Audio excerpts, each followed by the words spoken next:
Hello viewers, welcome back to Abiz Delight. Abiz Delight subscribe பண்ணாதவங்க subscribe பண்ணிக்கோங்க. இன்னைக்கு potato வச்சு ஒரு ஸ்நாக் ரெசிபி பார்க்கலாம். ஸோ ஃபர்ஸ்ட் நம்ம ஃபில்லிங் ரெடி பண்ணிக்கலாம். 2 டேபிள் ஸ்பூன் அளவுக்கு எண்ணெய் விட்டுருக்கேன். அதில் அரை டீஸ்பூன் சீரகம் போட்டிருக்கேன். 4 பச்சை மிளகாய் சாப் பண்ணி போட்டிருக்கேன். இந்த பச்சை மிளகாய் நல்லா வதங்கினதுக்கப்புறமா பச்சை பட்டாணி வந்து ஒரு 1/4 கப் வந்து நான் வேக வச்சு வச்சுருந்தேன். அதை நான் ஆட் பண்ணிக்கிறேன். ஸோ நீங்கள் ஃப்ரோசன் பீஸ் இருந்ததுன்னா நீங்கள் அப்படியே ஆட் பண்ணிக்கலாம். இந்த மாதிரி மண் உருளைக்கிழங்கு வந்து நான் 1/2 கிலோ எடுத்திருக்கேன். ஸோ இது வந்து டேஸ்ட் நல்லாயிருக்கும். இதை உப்பு போட்டு வேக வச்சு அதை வந்து தோல்லாம் எடுத்து வச்சுருக்கேன். இது நல்லா மசிச்சு ஆட் பண்ணிக்கோங்க.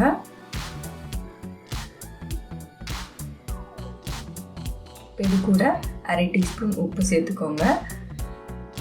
1/4 டீஸ்பூன் மஞ்சள் தூள்,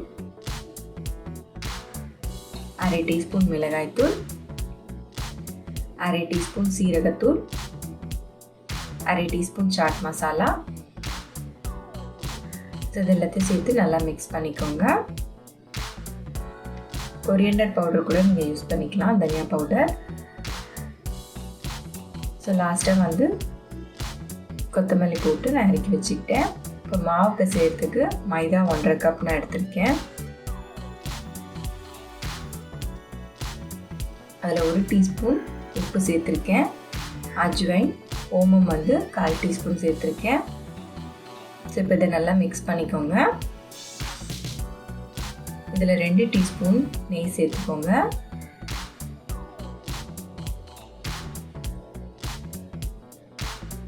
ரெண்டு டேபிள் ஸ்பூன் எண்ணெய் சேர்த்துக்கோங்க. இதை நல்லா பிசைஞ்சிட்டு இதை வந்து நீங்கள் உருண்டை பிடிச்சிங்கன்னா உருண்டை வந்து கையில் நிற்கணும். நீங்கள் உடச்சி விட்டிங்கன்னா உடையணும். இதுதான் பதம். இது கூட வந்து கொஞ்சம் கொஞ்சமாக தண்ணி விட்டு இது நல்லா ஒரு டைட் டோவாக பிசைஞ்சு வச்சுக்கோங்க. நல்லா சாஃப்டாக பிசைஞ்சுக்கோங்க. இது நல்லா பிசைஞ்சிட்டு இதிலேருந்து கொஞ்சமாக நான் எடுத்து ஒரு 3 ஃபுட் கலர் போட்டு எடுத்து வச்சுருக்கேன். ஸோ நம்ம போட்லி சமோசா மேலே ரிப்பன் மாதிரி பண்ணுறதுக்காக. ஸோ இதில் வந்து நான் சின்ன பால் எடுத்துக்கிறேன்.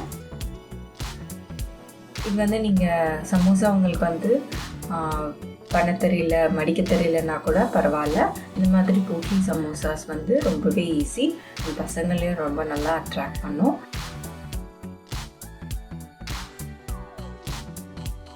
இந்த மாதிரி நல்லா ரவுண்ட் ஷேப்பில் ஊட்டிக்கோங்க. சின்ன பாலாக எடுத்துக்கோங்க. அதில் இந்த ஃபில்லிங் வச்சுக்கோங்க. ஃபில்லிங் வச்சுட்டு சைட்ஸ் எல்லாத்தையும் இந்த மாதிரி ஒரு பூ மாதிரி மேலே வர மாதிரி மேலே வந்து ப்ரெஸ் பண்ணாதீங்க.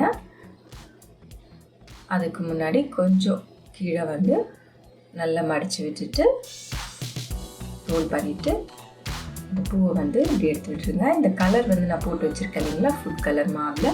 ஸோ அதை வந்து நான் ரிப்பன் மாதிரி ஆட் பண்ணிக்கிறேன். இது ஒன்றும் இல்லை, கேசரி கலர் தான். கேசரிக்கு போடுவோம் இல்லைங்களா, அந்த கலர் தான். எல்லோ, ரெட் அண்ட் க்ரீன் நான் யூஸ் பண்ணியிருக்கேன். ஸோ பசங்களுக்கு இந்த மாதிரி நம்ம பண்ணி கொடுக்கும்போது ரொம்பவே அவங்க பிடிச்சி சாப்பிடுவாங்க. இதில் வந்து நான் க்ரீன் ரிப்பன் நான் கட்டுறேன். ஸோ இது ஃபில்லிங் வந்து நம்மளோட விருப்பம் தான். நம்ம வெஜிடபிள்ஸ் என்ன வேணாலும் நம்ம ஆட் பண்ணிக்கலாம். சிக்கன் கூட ஆட் பண்ணிக்கலாம், நம்மளோட விருப்பம். பன்னீர் கூட ஆட் பண்ணிக்கலாம். ஸோ இந்த மாதிரி நான் எல்லாமே வந்து செஞ்சு வச்சுருக்கேன். இப்போ நம்ம பொரிச்சு எடுத்துடலாம். எண்ணெய் நல்லா காஞ்சதுக்கப்புறமா இந்த போட்லி சமோசாஸை எண்ணெயில் ஃப்ரை பண்ணிக்கோங்க. எண்ணெயில் போடும்போது எண்ணெய் நல்லா ஹீட்டாக இருக்கணும்.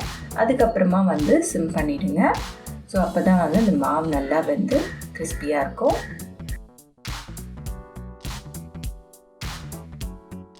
ஸோ இப்போ நல்லா பொரிஞ்சிடுச்சு. எல்லா பக்கமும் நல்லா ப்ரௌன் ஆகிடுச்சு. இப்போ இதை எடுத்துடலாம்.